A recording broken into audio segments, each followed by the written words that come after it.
Ah, la vie de famille, les enfants qui grandissent. C'est certain que depuis que je fais le défi puis qu'ils ont leur passe d'autobus, je les vois beaucoup moins.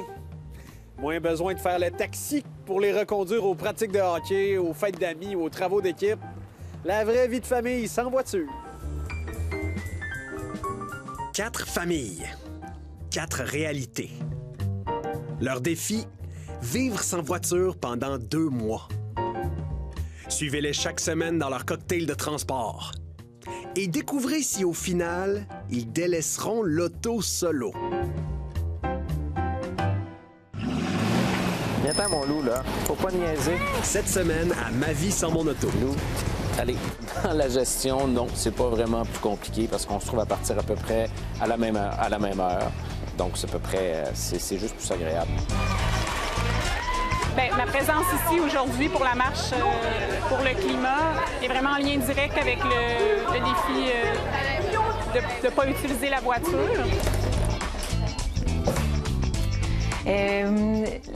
L'organisation supplémentaire que ça leur demande à mes enfants, c'est vraiment différent.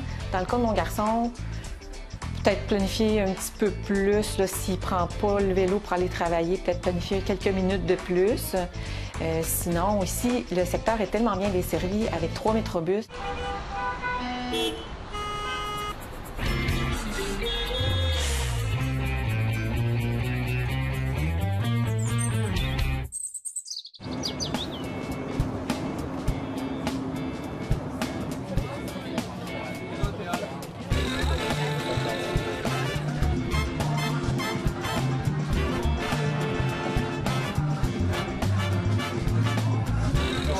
Aujourd'hui, cette marche du climat pour d'abord à titre citoyen, parce que je tenais à faire un geste concret pour marquer l'importance que j'accorde à préserver l'environnement, à marquer l'importance que je porte au phénomène de réchauffement climatique. Puis je le fais aussi pour mes enfants, mes garçons, parce que je veux leur montrer, leur inculquer l'importance de pouvoir soutenir des causes qui sont nobles. La transition énergétique s'accompagne de mesures concrètes afin de réduire les inégalités dans une perspective de justice sociale et climatique. On est venu en autobus. J'ai envie de dire, ça allait de soi, on ne s'est même pas posé la question. On serait peut-être venu en vélo, mais là, cette fois-ci, on a décidé d'utiliser des autobus. Et je pense qu'il y a beaucoup de gens, mais c'est normal, c'est un rassemblement, beaucoup de gens ont utilisé l'autobus aujourd'hui, c'est bien.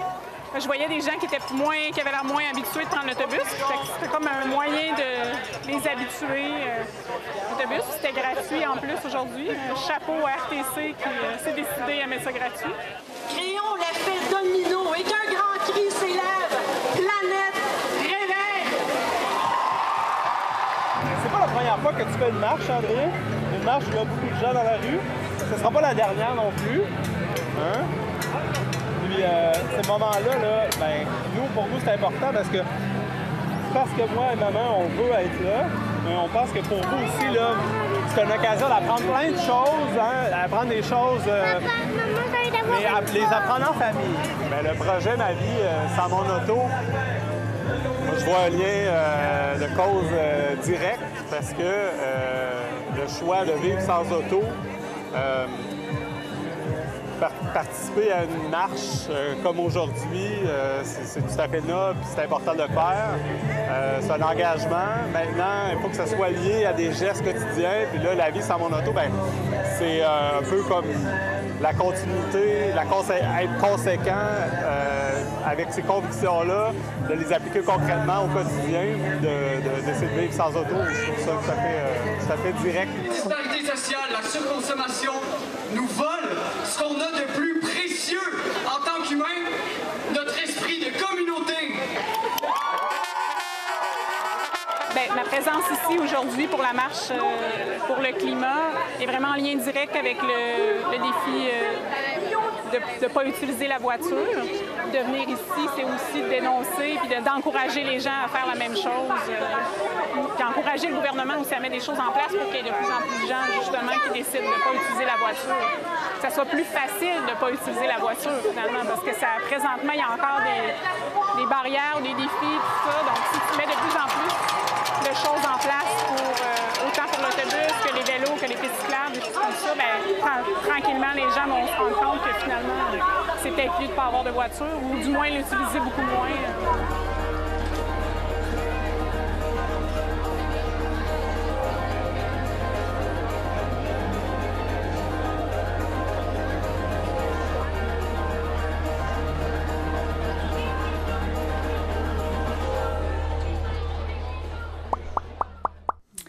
C'est sûr que pour la famille standard, je pense que ça demande pas mal d'organisation, en particulier s'il y a des enfants qui sont jeunes.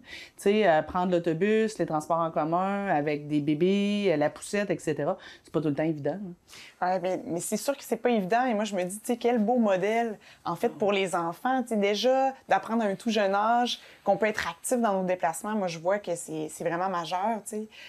En fait, la sédentarité, ça peut toucher tout le monde, finalement. Ouais, les enfants, ils vivent de la joie aussi dans tout ça. Là. Moi, quand je les avais dans mon chariot, quand ils étaient plus jeunes, ça leur donnait une occasion de chanter la Reine des Neiges. Là. C'est vrai, c'est parce qu'à quelque part, je parle des transports en commun, mais il y a aussi la marche, aller à vélo, par exemple, pour aller à l'école, partir à vélo avec les enfants, ça peut être quelque chose qui est vraiment plus le fun que de partir avec la voiture et être dans notre tête. Oui, tout à fait. Puis, moi, je me dis, quelle belle occasion d'être encore plus actif dans nos déplacements puis de multiplier le temps où est-ce qu'on est en action, parce qu'en fait, c'est un peu ça qu'on essaye de faire par les transports actifs. Là. Et puis, il y a la famille, mais il y a les familles aussi. Les familles ne sont pas tous pareilles. Il y en a qui sont monoparentales. Et puis là, ça amène une pression de plus, mais une pression qui est aussi une occasion. Ce temps-là de déplacement, c'est du temps de qualité qu'il y a avec les enfants. Fait qu'il suffit de le prévoir. Oui, c'est ça. Ça dépend. Peut-être qu'à la base, ça dépend beaucoup de l'attitude des parents. Quand les parents voient ça d'un œil positif, s'organisent pour que ce soit joyeux, agréable, qu'on en profite pour être peut-être davantage en relation que quand on est derrière le volant, ça peut être un beau lien relationnel avec les enfants. Puis il y a peut-être un impact aussi entre la distance à franchir entre le lieu où est-ce qu'on se rend puis le lieu du domicile, finalement. Je me dis, tu sais, pour les enfants, ça peut leur permettre d'atteindre aussi de l'autonomie dans leur déplacement puis de l'intégrer au quotidien. Oui, ça, puis aussi simplement que c'est de l'exercice pour le parent. Puis moi, je le voyais, là, ça me rendait plus de bonne humeur. Là. Fait que ça paraît aussi dans la gestion familiale. Oui, c'est vrai. C'est sûr que quand on voyage en voiture, bien, la plupart du temps, les enfants sont assis derrière. Et là, quand ils sont assis derrière, bien, à part les regarder dans le rétroviseur, bien, on n'est pas tant en relation avec eux. Dans un autobus, en prenant une marche, en étant en vélo, je pense qu'on est pas mal plus en relation, beaucoup moins dans notre tête, pas mal plus dans notre cœur. En tout cas, on a la possibilité de le faire. Moi, ça me fait penser, Nancy, tu sais, souvent, ce qui va faire en sorte qu'une personne va être active, c'est le plaisir qu'elle a et qu'elle en retire. Fait que finalement, dans le déplacement, pourquoi pas en profiter pour observer les arbres, avec nos enfants d'ailleurs, ou prendre un temps pour arrêter au parc s'il le faut. Ramasser des feuilles mortes. Tout à fait. Puis on parle de plaisir, mais pour autant que l'aménagement urbain autour soit intéressant, il faut que les villes puissent aménager des parcours qui sont intéressants. Puis je dis bien des parcours, c'est pas nécessairement un parcours scolaire. Pour prendre l'exemple de l'école, les familles vivent tous. Ces milieux-là, oui, doivent être sécuritaires, mais doivent être aussi intéressants parce que c'est pas nécessairement le chemin le plus court qui est le plus efficace. Pour moi, c'est le plus beau.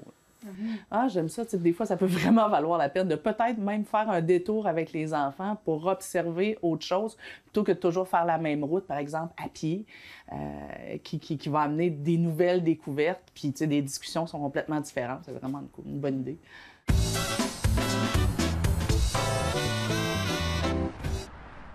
Quand on pense à la santé de nos jeunes, on a des études très convaincantes sur des échantillons importants qui ont été faits dans des milieux urbains, en Suède par exemple, ou encore à Londres, et qui nous montrent clairement que les familles qui habitent dans les immeubles qui sont massés le long des autoroutes, le long des voies rapides, avec la congestion de la circulation qui se manifeste aux heures de pointe, dans ces familles-là, on a trouvé un taux plus élevé, plus important de diagnostic de troubles neurodéveloppementaux, comme le déficit d'attention ou encore comme l'autisme et les troubles d'apprentissage.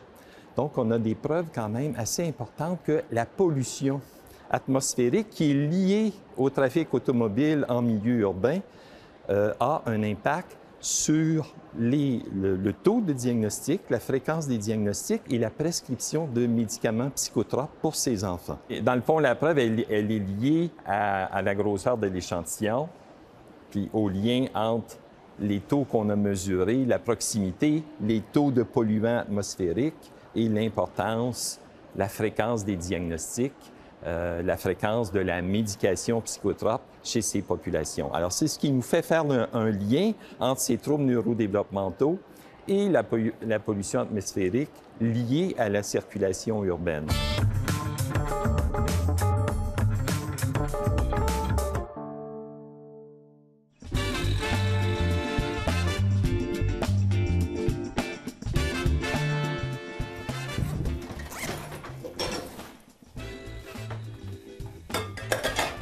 Salut, ça va? Oui, ça va bien. Est-ce que mon garçon était vraiment plus réticent? Là? Peut-être plus réticent de passer à la télé. Qu'est-ce que t'as mangé d'abord? C'était pendant ton lunch? Moi, j'ai une poutine. Oh, mon Dieu! Je t'ai fait des super beaux lunchs, puis tu manges de la poutine. Oui, je suis désolée. Je pense que les deux enfants sont très contents de faire partie de ce projet-là, puis de voir... sans me l'avoir dit, j'ai l'impression qu'ils sont peut-être un petit peu fiers de voir que les efforts qu'il faut déployer quand même pour... de la créativité qu'il faut déployer pour fonctionner sans sa propre voiture. Puis en même temps, ça n'a changé rien dans leur vie parce que justement, il y a plein d'options. Là. La communauté la plus proche est à côté à 2-3 minutes. Il y en a 2 autres un peu plus loin. C'est rare. S'il y a vraiment un manque de voitures, bien, on a aussi loué des voitures. S'il y en manque vraiment, on emprunte à mes parents qui sont pas loin. L'autobus. Puis je pense qu'il n'y a pas de... Donc les réticences, en fait, il y en avait peut-être au début, mais là, il n'y en a pas parce que finalement, ça n'a rien changé dans leur vie. Oh non, je suis pas en anglais, c'est en initiaux. Puis, oh non, j'ai juste français. Mes enfants sont déjà très actifs. Là. Mon garçon, là, pour le moment, il fait encore beau, va encore travailler en vélo. Ils sont habitués d'aller à l'école à pied. Dans le cas de ma fille, là, maintenant, elle est au secondaire, puis c'est déjà en autobus RTC. Sinon, ici, le secteur est tellement bien desservi avec 3 métrobus, le 800, le 801, le 807 qui passent n'importe quand. Donc, ça fait un peu partie des avantages du quartier, même si on est comme au bout de la run là, des métrobus, mais il y en a quand même 3, puis ça passe vraiment souvent. Fait que ça ne demande pas tant de planification plus que ça. Ma fille, elle a des fois, elle veut aller à Cap-Rouge dans un skatepark pour faire de la trottinette, puis elle est allée déjà quelques fois en autobus, puis ça demande un petit peu plus de planification parce que c'est des autobus qui passent vraiment pas souvent, là. D'ailleurs, elle dit qu'ils sont vides, t'sais. Mon garçon va à l'école secondaire qui est à côté, donc c'est vraiment à pied, là. C'est 2 blocs, une rue à traverser.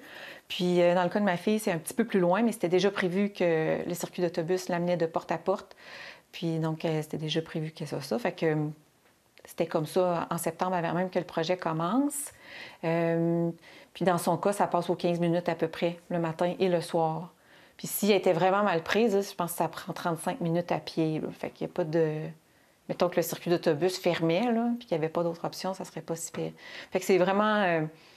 c'est ça, le transport scolaire, dans un cas, il n'y en a pas. Puis dans l'autre cas, bien, c'est déjà super accessible. Mais le choix de la résidence, c'est sûr que c'est la clé, là. C'est quelque chose... on est dans le quartier depuis 2003. Puis c'était un de nos critères, c'était être le long des parcours métrobus qui, à cette époque-là, il n'y en avait que 2, le 800, le 801. Donc, puis notre famille, nos parents étaient dans Sainte-Foy, fait qu'on a priorisé Sainte-Foy. Puis en étant tout près, le papa comme moi, en étant encore tout près dans ce quartier-ci, bien, c'est sûr que ça facilite les choses. Puis c'est ce qui fait qu'à l'époque, on pouvait avoir une seule voiture. Puis c'est ce qui fait que maintenant, bien, c'est possible d'envisager de vivre sans voiture. Le quartier permet ça.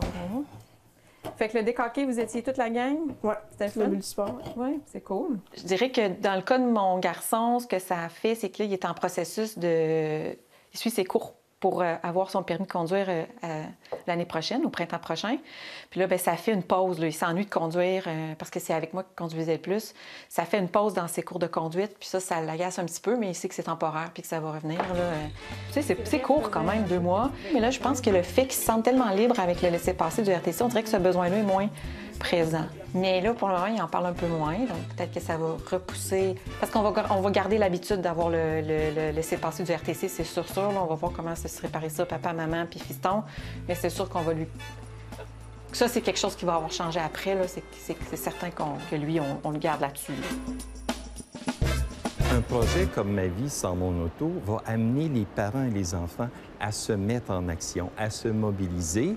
Et en faisant ce trajet, qu'on le fasse à vélo, qu'on le fasse à pied, à ce moment-là, ça nous amène à utiliser davantage nos fonctions exécutives, nos fonctions de planification, organisation, coordination de notre visuel, de nos pieds, de nos jambes, de nos mains. Et tout ça, ça favorise une meilleure régulation des comportements, des émotions, une meilleure capacité d'attention, concentration, sans compter une meilleure oxygénation du cerveau. Ils arrivent à l'école déjà activés, déjà mieux oxygénés, si on veut, plus attentifs, plus éveillés. Alors, ça débute bien leur journée en classe. Donc, pour les familles, l'environnement bâti a un impact majeur sur leurs changements, les changements qu'ils vont pouvoir adopter.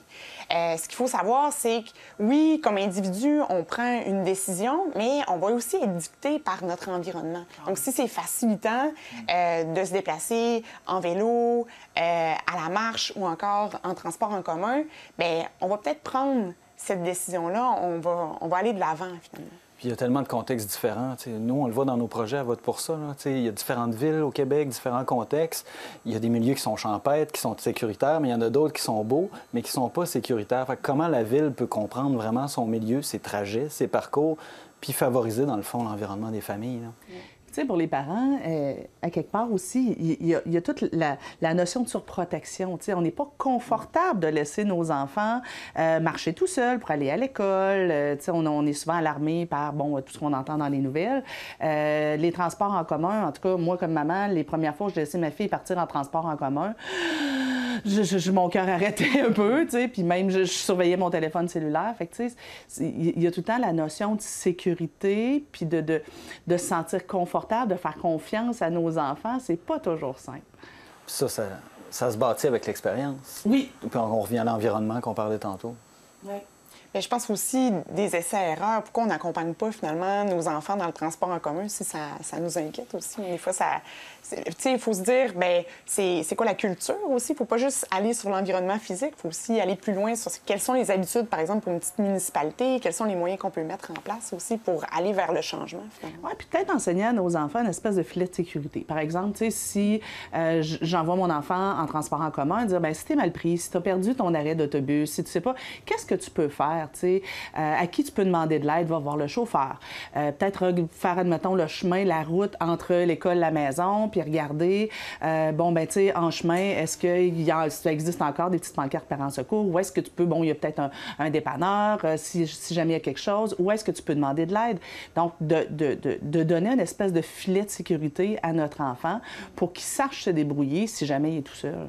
L'école a un rôle à jouer là-dedans. T'sais, on parle de lien avec la communauté, on parle aussi de favoriser un comportement qui est positif et qui est sain. Ça peut être notamment avec des journées vélo, mais ça peut être aussi avec des activités où on va comprendre qu'est-ce qu'il y a dans notre environnement, les organismes du secteur, les organismes du coin. Il y a de plus en plus d'écoles où ils font un genre d'autobus à pied et qui amène les enfants justement à marcher plutôt que d'aller à l'école avec la voiture. C'est un super projet de la Société canadienne du cancer. En fait, ça s'appelle aussi le Trottibus. Donc, il y a différents formats. Ils vont même jusqu'à le faire avec des vélos. Donc, il y a un grand trotteur qui va chercher les enfants tout au bout. Puis, ça a vraiment un succès, en fait. C'est sûr qu'il faut une implication des parents, il faut une volonté aussi de l'école, mais ça l'a permis là, de réduire pour plusieurs des enjeux de sécurité qu'il y avait aux abords des écoles. Ça a vraiment parce que l'enfant qui marche pour aller à l'école, à quelque part, il fait de l'activité physique, il est en plein air ou en vélo, et ça prépare son cerveau aux apprentissages. Il va mieux apprendre, il va être en meilleure forme quand il va rentrer en classe, plus prêt à être concentré, il va avoir dépensé de l'énergie, donc moins agité. C'est vraiment payant, là. Puis, après ça, il y a différents contextes. Si le milieu n'est pas nécessairement sécuritaire pour la marche, il y a de quoi à faire quand même. Le parent, un peu comme on le voit là, avec un projet avec le Lab École, il essaie de réfléchir à laisser les enfants un petit peu plus loin. Comment qu'on peut aller porter quand même ton enfant en auto parce que tu n'as pas le choix, ton contexte l'oblige, mais favoriser quand même un comportement positif. OK, ça pourrait être genre de se stationner un peu plus loin puis de dire, bien, regarde, le dernier bout, mon cœur, on va le faire à pied ensemble. C'est ça, exactement.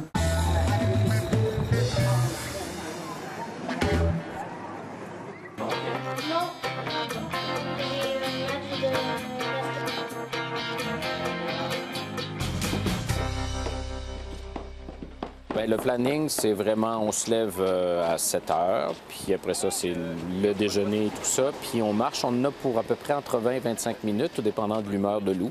C'est plus ou moins de 5 minutes. Viens-t'en, mon Lou, là. Faut pas niaiser. Lou, allez. On va pas être en retard. Bon. Dans la gestion, non, c'est pas vraiment plus compliqué parce qu'on se trouve à partir à peu près à la même heure. Donc, c'est à peu près, c'est juste plus agréable. Quand je reviens, je marche jusqu'à la maison, ce que normalement je faisais en auto. Bien, pas toujours, mais certains moments. Donc, bien, je profite, j'ai le temps de penser, j'ai le temps de prendre l'air, ce qui fait que parce que je travaille beaucoup à la maison, donc ça me permet d'avoir eu un petit moment où j'ai pris des grandes respirations, mettons, ce que j'aurais pas fait en auto. Ou encore, j'aurais stressé en auto parce que je dirais pas le mot après, parce que je trouve pas de stationnement, parce que tout ça, mais là, je fais juste avoir du temps pour moi, pour même me préparer pour le travail. Lou, est-ce que tu préfères marcher ou prendre la voiture pour aller à l'école? Ben, ça dépend de la température. Là, des fois, quand il fait beaucoup, il aura... Là, comment tu trouves ça? Là, j'aime ça parce qu'on n'a pas trop chaud. Pas trop froid. Regardez, le Ah, l'oiseau, il est vraiment sur le pignon. Tu vois, si on n'avait pas marché pour aller à l'école, on n'aurait pas vu ce gars élan perché très, très haut. Quand on marche pour aller à l'école, je vois pas vraiment la différence. Là, je peux pas dire que c'est marqué chez nous. Lou, bien, ceci dit, il y a peut-être une chose, oui, il aime ça. Il aime ça marcher pour venir ici, il aime ça le faire à vélo, il aime ça le faire en trottinette. On n'a pas besoin de se battre avec lui. Toutes les fois qu'on le faisait avant, il était motivé de le faire. Fait que là, il est vraiment content qu'on vienne ici marcher puis de le faire soit en trottinette ou en vélo. Bon, ben Lou, nous, voilà rendu. Bon, enfin, je vous l'avais dit. Bon. Puis, c'était pas trop souffrant? Non, hein? Merci. C'est une belle petite marche, hein, pour ne plein de pas d'accumuler. Ouais! Mais tu sais, quand on y pense, là, ça prend 20 minutes ici, 20 minutes à retourner, 40 minutes, 45 minutes, 2 fois par jour. Ben oui, c'est bien, c'est pas même. pire. OK, Lou, bye-bye! Allô? Bon Hey, matin. le pack-sac de Lou. T'es comme tout seul à cette heure-là? Bye! Ouais, c'est ça, c'est plus smooth, là. Bye Hey, bye, Lou, mon boulot. Lou, si on n'est pas là exactement à 4h30, là, bon match. Merci. Amuse-toi bien. Bye. Hein? Salut. Bonne journée. Salut, mon boulot. Salut. Bye. Bonne journée. Salut. Bye. On parlait de l'école, justement, les différents contextes scolaires pour les familles. Nous, de notre côté, nous sommes partenaires du Lab École, puis ce qu'on voit au niveau des environnements sécuritaires, là, il y a vraiment différents enjeux. Il y a des milieux qui sont parfaitement sécuritaires puis agréables là, à parcourir, à y aller à pied, à vélo vers l'école, mais il y en a d'autres qui le sont vraiment moins. Fait qu'il faut quand même trouver une manière d'encourager ces comportements-là positifs. Et puis l'école a un rôle à jouer dans ce sens-là. Il est notamment réfléchi là, que plusieurs projets, les parents puissent laisser les enfants un petit peu plus loin. Fait qu'aménager un débarcadère scolaire, mais aussi encourager les parents là, à y aller peut-être un coin de rue plus loin pour favoriser ce comportement-là qui est positif. Moi, je trouve que c'est une super bonne idée parce qu'en fait, je me dis, pour un enfant, par exemple, qui a la chance de pouvoir marcher ou d'être accompagné par son parent, peut le vivre, mais pour celui que c'est pas le cas, c'est une des super idées, là. Par exemple, le pédibus, comme on parlait, avec la Société canadienne du cancer. Mais ça, tu vois, je pense que l'école a aussi sa job à faire en termes d'enseignement. Tu sais, les valeurs sont transmises par la famille, mais on le sait, ce que les parents disent, les enfants ne l'avalent pas tout le temps. Donc, je pense que les professeurs, le personnel scolaire, a aussi à véhiculer ces valeurs-là. Tu sais, ça peut être, je sais pas, moi, il amène un conférencier en classe, ça peut être une activité, toute l'école ensemble, par exemple, qui lance un défi aux familles d'essayer une semaine sans voiture. Donc, il pourrait, tu sais, il y a comme quelque chose de dynamique à mettre en place avec les écoles qui peut être intéressant. Ça peut être ludique, là. Je sais pas, un concours de popularité à casque à vélo, tu sais, je sais pas. J'aime ça, on fait un concours de le casque le plus original, on décore nos casques de vélo. Ah, ça serait une super idée, tu sais. Fait que, puis, tu sais, à quelque part, ben, tu sais, l'espèce de collaboration entre l'école et la famille, ça va faire que pour l'enfant, tu sais, tout son environnement tient le même discours. C'est cohérent. Oui. Il faut juste peut-être faire attention à à pas créer des peurs chez les enfants. Tu sais, ce qu'il faut pas avoir comme message auprès des enfants, c'est la voiture, c'est mal, puis on va tous mourir si on se promène dans la voiture, tu sais. Mais à quelque part, de dire, bien, c'est bien de favoriser autre chose. Puis oui, il y a la voiture, mais il y a d'autres solutions. Puis à titre de milieu d'éducation, on peut justement démontrer la richesse un peu d'y aller avec un cocktail de transport. Puis peut-être pour certains, bien, c'est pas possible parce que la distance qui nous amène du domicile à l'école est plus grande. Mais comment après ça, on peut favoriser... maintenant aussi, il y a beaucoup de minutes qui sont accordées à bouger. Donc pourquoi pas faire le tour de l'école à pied avec sa classe. Donc il y a différents moyens qu'on peut faire. Le tour du secteur. Puis pour que ça dure, moi, je le vois avec mes filles présentement. Tu sais, quand on revient à pied de l'école, je leur demande, voulez-vous courir un petit peu? Puis là, ils sont toutes motivées, puis je leur fais rendre compte que bien, ça va mieux pour les devoirs après. Tu sais, on est plus concentrés, on a bougé. Fait que ça amène une meilleure connaissance de soi pour que le comportement y perdure. Un enseignant pourrait aussi, par exemple, donner plein d'idées aux enfants d'activités à faire en chemin. Donc, il pourrait y avoir, je ne sais pas moi, une espèce de chasse au trésor, de dire, bien, la semaine prochaine, pour ceux qui font le trajet à pied ou à vélo, ramenez-nous une trouvaille, puis on va pouvoir en discuter en classe. Donc, tu sais, ça met un petit challenge. Le bon vieux truc de pas piler sur les craques de trottoir, là, ça marche encore. Il y a des crocodiles qui sortent de là. Ça marche encore. En tout cas, moi, j'aimais bien ça. Le défi de ne pas marcher sur les craques de trottoir. Oui, j'aime ça. La semaine prochaine, à Ma vie sans mon auto. Ce week-end, je sors de la ville, puis parce que je vais aller chercher une auto de location, je vais en profiter beaucoup. Donc, ce soir, randonnée dans le coin de Stoneham. Ah, mais tu sais, s'il y a quelque chose qui est anormal sur la voiture, je veux dire, j'ai juste à appeler comme une auto, puis c'est eux autres qui s'en occupent. Mais moi, là, si c'était organisé comme en Europe, je ne prendrais que le train. C'est parfait. On va aller voir ça dehors. Oui. Là, on va l'optimiser, la voiture, là. Ça, c'est ça. C'est certain que je fais beaucoup moins le taxi depuis que mes enfants ont leur passe d'autobus. Sauf qu'ils reviennent à la maison avec plus d'appétit que jamais. Puis, je vous dis que ça mange à cet âge-là. J'aurais dû écouter ma première idée de faire livrer.